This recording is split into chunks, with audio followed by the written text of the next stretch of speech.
Today I have Rozai, one of the primary players from In Too Deep, the off-laning character. How are you doing today, Rozai? Doing good, man. Thanks for having me. Right, so how's the season been going so far? Is it going as planned, and why or why not? Yeah, I think it's gone as well as we could have thought. Actually, when we first started, I was not the offlaner. We weren't really quite sure what we were doing. Um, we tried me in the main tank role, which I'm generally a flex player, so I'm usually comfortable doing whatever the team needs me to do. But I just was not gelling with the team. I wasn't prepared for how aggressive Grizzly was, so we were just misfiring all over the place, and our team league scrims were like awful. So put me into the off lane, and it's been pretty successful because I'm very macro focused, so I usually rotate pretty well. The expectation from a lot of the other team captains was that In Too Deep was going to win all their games pretty handedly, and that Mhm. seems to be coming out so far halfway into the season. Yeah, What are your thoughts on that? I was pretty scared of the Alpha Protocol matchup. I was pretty scared of our matchup against y'all. Big Dick plays. Yeah. I thought those games were actually very, very competitive. It could have come down to like a handful of mistakes, and it could have gone either way. Even our match last night against True Neckbeards, there was a couple times where like we we would have fucked up really bad if some things had not gone the right way, but we're very lucky that they did. So can you expand on that game a little bit? You said a few Yeah, things didn't go the right way. Can you explain what sure. those things were? Well, from a drafting perspective, I think the Zeratul for True may not have been the right call. However, they made it work because uh, they adapted to it. I don't think it was the right call for what we had, especially as a last pick. However, there's some really big moments in there where we were kind of getting tunnel visioned, as Into Deep often does, and um, uh, I can't remember what minute of the game it was. It may have been around level 10 or 11, and we're at the bottom turn-in point on Tomb of the Spider Queen. And who's their Kael'thas player? I can't remember, but he had a great combo on us. The living bomb was spreading, and we were screwed. And I knew that we were screwed. My my initial instincts were to get the hell out of there, and but we were saved by a glorious void prison that negated all of the ticking damage from Kael'thas, and we missed a flame strike, and then everybody was able to get out.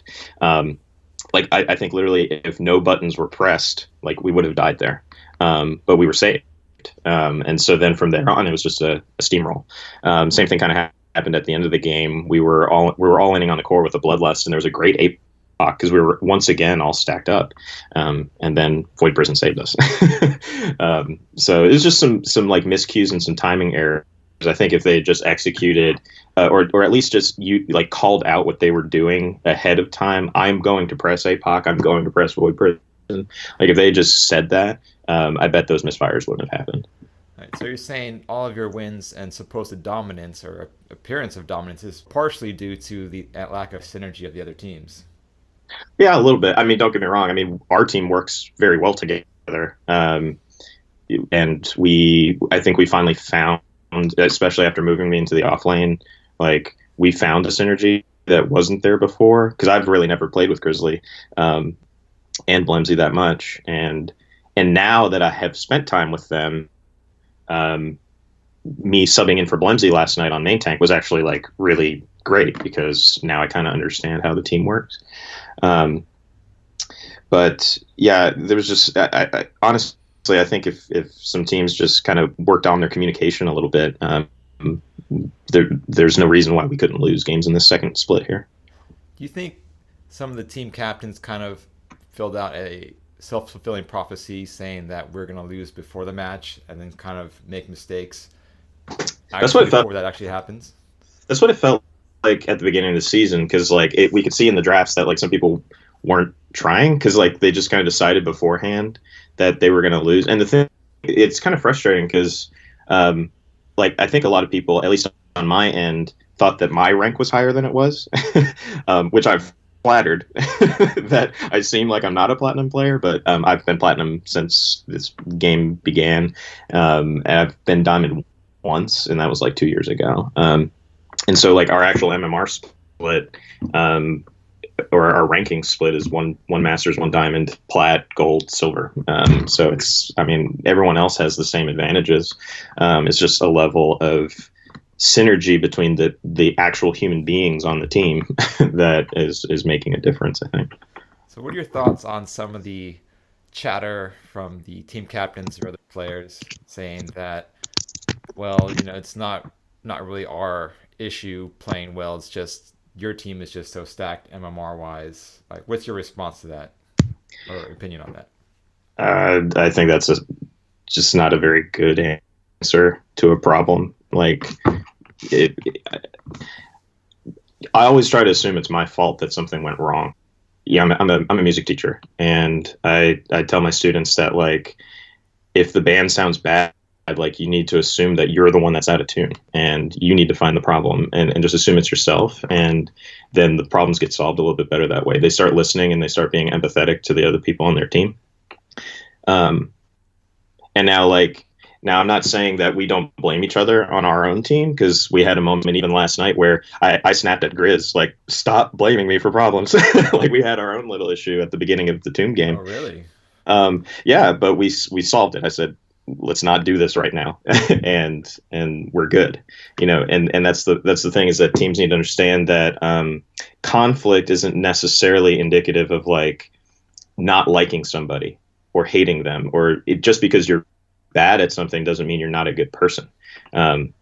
So, like, you're just one step away from just understanding a problem by just asking the question, is it my fault? And once you do, you can get a little bit more clarity for your team, and then things start to fall into place. And I think we have a team that asks those questions of themselves, and that's why we are successful. Okay, that's very interesting, because I think a lot of other teams think that the comms on the Into Deep side are just all very calm. No one's really flipping out because they're winning by so much. So it's really interesting to hear that you say that you do have some internal strife, at least in the beginning of the game, where things are more even. Well, yeah, I mean, when things go wrong, our natural instinct is to find the problem, and our next most basic instinct is to assume that someone else was the problem. And so, like, when something goes wrong, immediately, especially smart players will be like, oh, well, we shouldn't have done this. Well, we shouldn't have done this. We should have rotated differently. We should have used a different ability in a different time. And because we're all critical and self-critical, that is our natural reflex. But then the next level of thought must be, is it my fault, not someone else's fault? And a lot of people don't make it to that step. And that is, I think, where our team is reaching a good point of communication. Okay, so my next question, some of the players on your team have been noted as trash talking during the games beforehand. I know you haven't partaken in a lot of that, but is that, like, what's your opinion on that? And is there conversation in the team about regulating that or anything? I mean, it's not something that I gain a lot of pleasure from doing or participating in, because it's just not like my character. However, I've never perceived it as anything less than, like, playful banter. Yeah, and I even though I don't personally like it, I always thought that was, like, the the jargon for Bush League, because everyone just talked in that language. Yes. Yeah. So, and I'm also not very good at trash talk, so that's why I don't really do it. But obviously Grizzly and Schizo are masters at it, so they're obviously rubbing the wrong things. Do you think there's going to be any reduction in the amount of trash talk, or an increase maybe, or is it going to be the same? If people want it to stop, don't show that it is making you feel anything. Like, don't respond to it. Like, if you want it to stop, then, like, don't say anything, because you're giving them the response that they're looking for. Exactly. Show that it doesn't affect you in any way, and just win the next game. That's the best way to prove somebody wrong, is just win. So, I agree with that.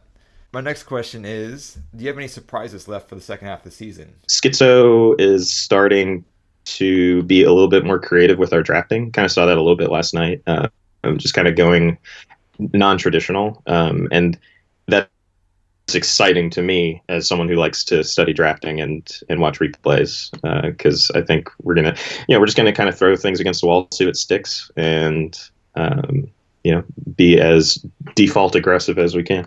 Like I don't think you're gonna have anything like specific laid out for a certain team at all, or who's the team to beat? Is what I'm getting at. Y'all looked really good last night.